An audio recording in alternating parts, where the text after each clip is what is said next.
ये 3 तरह के मेडिकल एप्लीकेशन है बायोटेक में, ठीक है। जीन थेरेपी है ना, फिर genetically engineered insulin, and last one is diagnostic approach, ठीक है, डायग्नोस्टिक अप्रोच।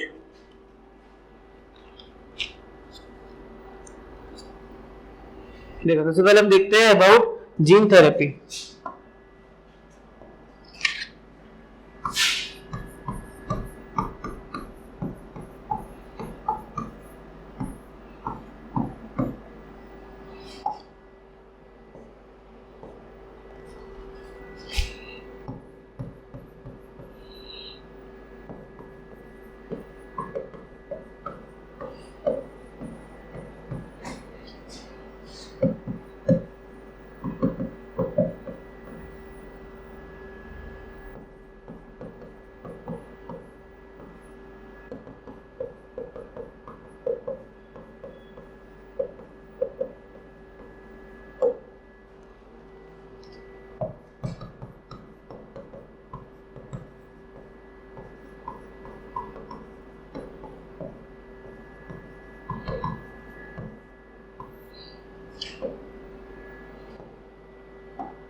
देखो होता है क्या ना, देखो सबसे पहले जीन थेरेपी में हमको देखना है कि ये जो जीन थेरेपी है बेसिकली है क्या, सीवियर कंबाइंड इम्यूनो डिफिशियंसी, जिसको हम बोलते हैं SCID, ठीक है।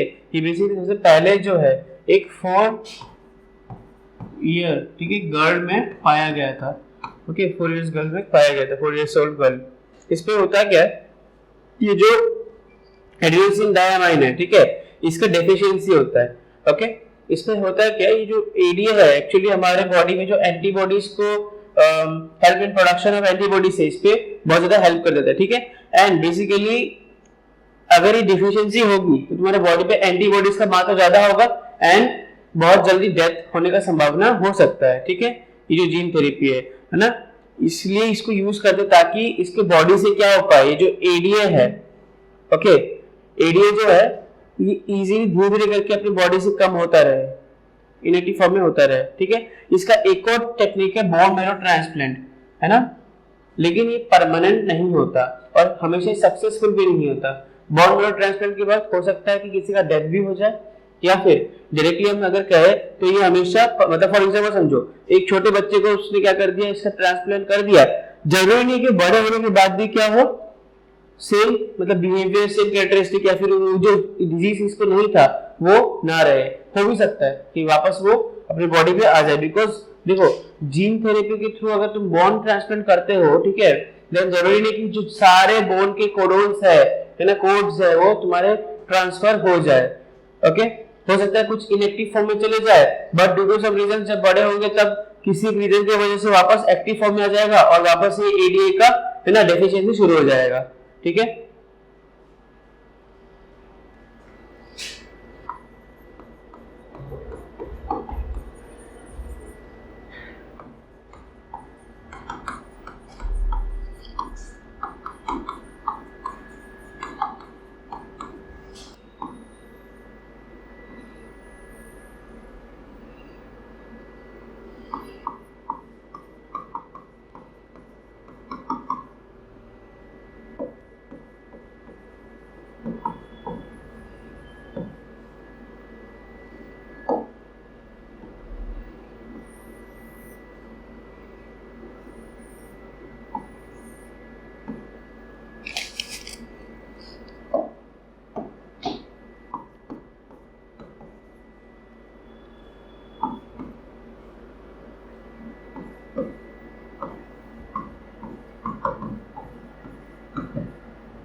देखो ये है जेनेटिकली इंजीनियर्ड इंसुलिन, ठीक है। बेसिकली होता है क्या, समझो एक इंसुलिन जीन यहाँ पे तुम्हारे पास दिया रहेगा, ठीक है, या फिर तुम्हारे पास होगा।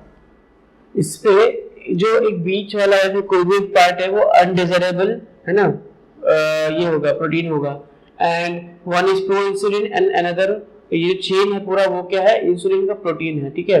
इसके बीच जो बॉन्डिंग है वो बॉन्डिंग कैसी होगी, डाइसल्फाइड बॉन्ड की होगी, ओके। एंड इस पे ए सी बी वाले पार्ट जो है, इसमें जो सी क्या है अनडिजायरेबल, सो बेसिकली इसको हम हटा देंगे। हटाने के बाद जब लेबोरेटरी टेस्ट पे जाएगा तब what will be find that जो प्रो इंसुलिन होता है इस पे हमको ई कोलाई दिखेगा, क्या दिखेगा, ई कोलाई, ठीक है। तो यही है बेसिकली, अगर फॉर एग्जांपल ई कोलाई या फिर कोई भी तरह का वायरस बैक्टीरिया वो दिखता है, देन उस वाले पार्ट पे अपन क्या करेंगे, इंसुलिन लगा देंगे, ठीक है। तो यही है बस, और ज्यादा कुछ नहीं है इस वाले टॉपिक पे। और एक लास्ट टॉपिक है दैट इज डायग्नोस्टिक अप्रोच। इसके बाद जो ट्रांसजेनिक एनिमल है, और लास्ट पे जो मैंने क्या बताया था तुमको, एथिक ऑफ बायोटेक्नोलॉजी, इतना इंपॉर्टेंट नहीं है। सो बेसिकली ट्रांसजेनिक एनिमल में भी है ना, ट्रांसजेनिक शीप हो गया, इसके बारे में देखेंगे, क्वेश्चन इससे बनता है। सो छोटा सा टॉपिक है, अभी बस 2 मिनट में खत्म हो जाएगा, ठीक है। इतना हो गया कि इतना स्क्रीनशॉट ले लिया क्या?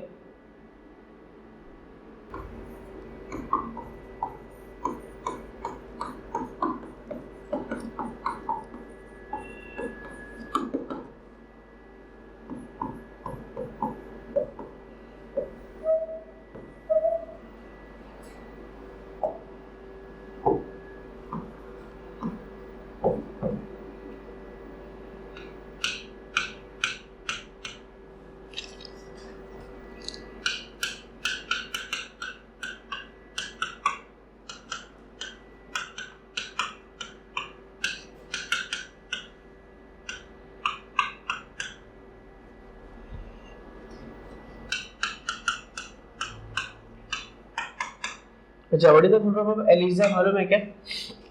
What is the full form of Elijah?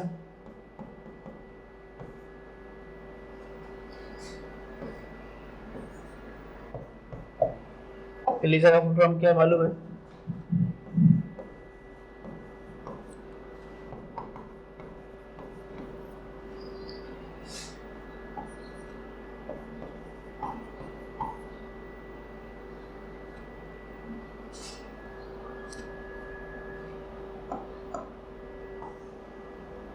एक मिस्टेक हमने कर दी यहाँ पे,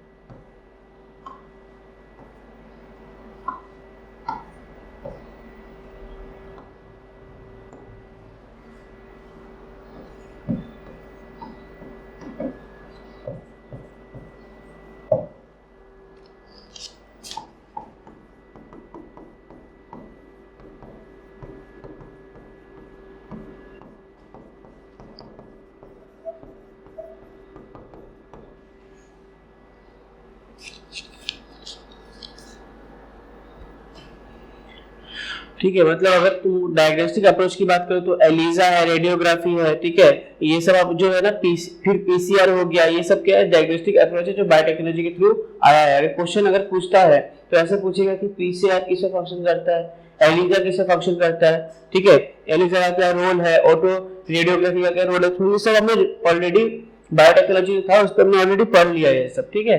तो यही था बेसिकली अबाउट दिस टॉपिक, है ना, जो कि तुम्हारा कौन सा है,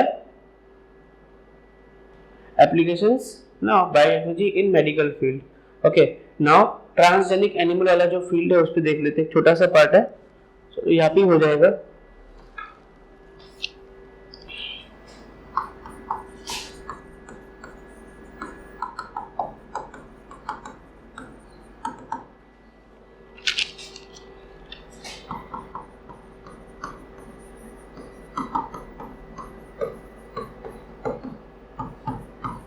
देखो सबसे पहले जो ट्रांसजेनिक शिप था उसका नाम क्या रखा गया था, डॉली रखा गया था, ठीक है। इससे बेसिकली हुआ क्या था, देखो जो एंटी हेमोलिटिक 9 फैक्टर है इस पे डाला गया था। तो डालने के बाद क्या होता है, देखो जो शिप है ना, इस पे अल्फा 1 एंटीट्रिप्सिन दिया गया है ना। ये बेसिकली किसके लिए काम आता है, helps in treatment of एम्फीसेमा।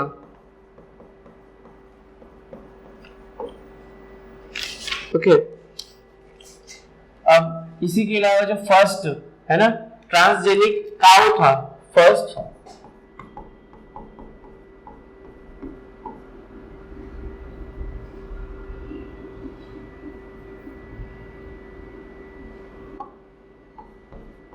Transgenic